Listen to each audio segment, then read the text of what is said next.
bilang normal na empleyado na sumasahod ng 15 to 20,000 a month, deserve mo ding magkamotor at magkaroon ng investment.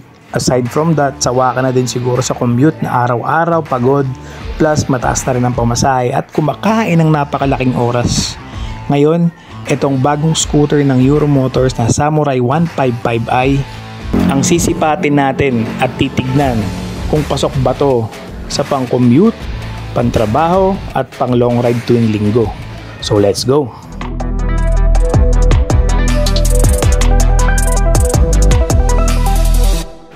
Kung naghahanap ka ng affordable na scooter at very proper and straightforward na pwede mong pambiyahe, pamasok at pang-ride tuwing linggo, ay parang para sa iyo na itong si Samurai 155i.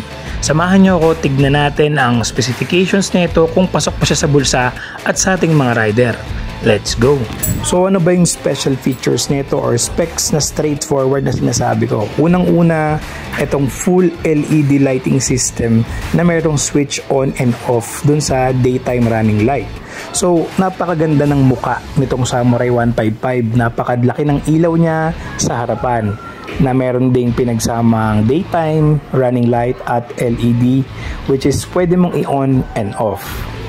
Keyless system na din ito, so sumasabay na rin siya sa modernized scooter ngayon sa market with USB charging port, which is kailangan to ng mga normal na rider, lalong-lalo na yung mga naglalala-move, Foodpanda, Grab, etc. So meron na din tong USB charging port.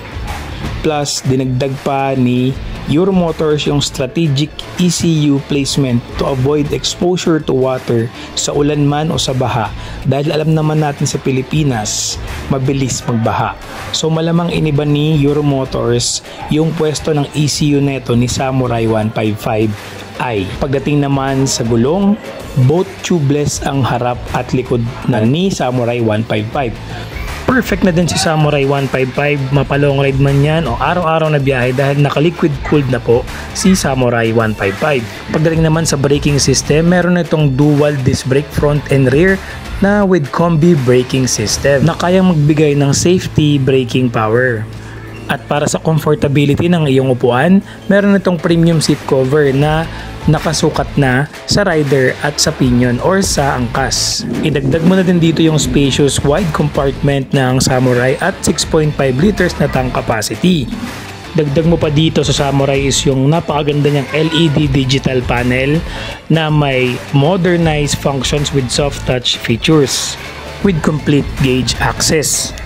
Dagdag mo pa dito yung kanyang hands-free keyless system na packed with alarm features.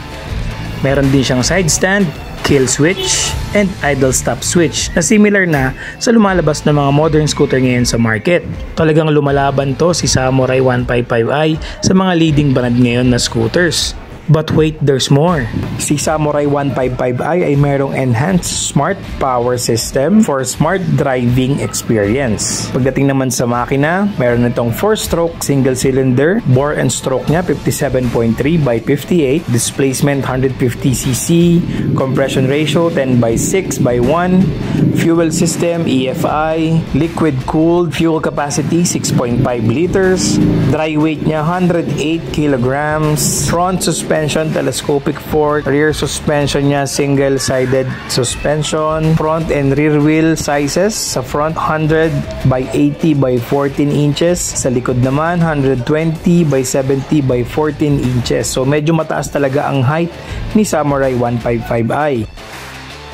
So kung ikaw ay nagko-commute araw-araw at gusto mo nang may mapuntahan ng pera mo, instead na binabayad mo sa jeep or sa bus or sa FX, magkakaroon ka pa ng investment na masasabi mong sayo. At after mo magtrabaho, may makikita ka na, uy, ito pala yung napagpagurang kong motor out of my job or my work. So try mo ng pag-aralan at panoorin tong vlog na to. Check mo kung pasok sa'yo yung specs and tingin mo okay naman para sa budget mo itong si Samurai 155i. So kasi para sa akin, very panalo na tong Samurai 155i na merong tumataginting lang naman na affordable at competitive price na 88,900 pesos. Grabe! Para sa akin, yung value for money makikita mo doon sa durability at parts availability nitong motor na to. Pero si Euro Motors kasi ay medyo matagal na rin sa Philippine market. At in terms of products, tuloy-tuloy naman ang production nito. Kaya mas maganda pumunta ka sa pinakamalapit na dealership at i-check mo sa sarili mo kung pasok sa'yo itong Samurai 155. Check mo yung parts availability, warranty, aftermarket sales, installment process, kung meron bang service center na malapit at meron bang kaparehas ng mga parts sa mga ibang brands ng motorsiklo upang hindi ka malugi at hindi ka mahirapan sa first investment mo na motor. Kasi para sa akin yung presyong 88,900 napakamura na yan versus dun sa specs na meron siya. Na imagine yung gulong niya is 14 inches na. So talagang mataas siya sa regular na scooter tulad ng ADV na may 14-13, ito 14-14 ang size niya harap at likod. So kung sa bahaan, mas lamang talaga to sa ADV. And in terms naman dun sa keyless system, keyless na rin ito. And naka LED digital panel na din siya. Meron din itong combination brake system na disc brake in front and back. So not bad na rin to dun sa price niya na 88,900 pesos, di ba? Kaya if I were you, kung mayroong malapit sa area mo na Mitsukoshi brand or Euro Motors brand, bago ka bumili, check mo munang maigi, magtanong ka ng 100 questions in terms of parts availability, warranty, hindi ka ba mahihirapang magpaayos or bumalik sa kanila? May service center bang malapit sa area mo? And kung mayroon bang parts na mabibilan ng lahat ng parts ni Samurai 155. Alright? So kapag ka na tapos mo na yung research na yon at natanong mo na sa kasang pinakamalapit sa'yo, that's the time na pwede ka nang bumili nitong Samurai 155i. Ngayon, ang pinaka-importanting tanong, bibili ba ako na itong Samurai 155i? Of course, para sa akin, bibili ako nito. Kasi para sa price point niya, napakamura na nun. Para dun sa specs na meron siya ngayon. Lalo na't napakaganda ng mukha nito or yung LED. Plus yung 14 inches na gulong. Ang taas nun. 14 harap at likod. Tapos yung ECU, in-upgrade nila. Nilipat nila ng pwesto para hindi mabasa ng ulan or mabaha. So, syempre, after ko i-check yung parts availability nito at yung warranty kung meron, then tsaka ako magde-decide na, oops, pwede ko sigurong bilhin to. At the price of 88,900, meron ka ng ganito kagandang scooter. At pag installment naman, dinownload ko na rin yung picture, screenshot nyo na lang. Ayan naman po ang kanilang installment process. So, di ba, napaka-mura at napaka-affordable na yan para sa normal na rider. Kaya kung nagko-commute ka pa rin ngayon, check mo muna tong Samurai, baka naman pasok sa'yo to at pasok sa budget mo.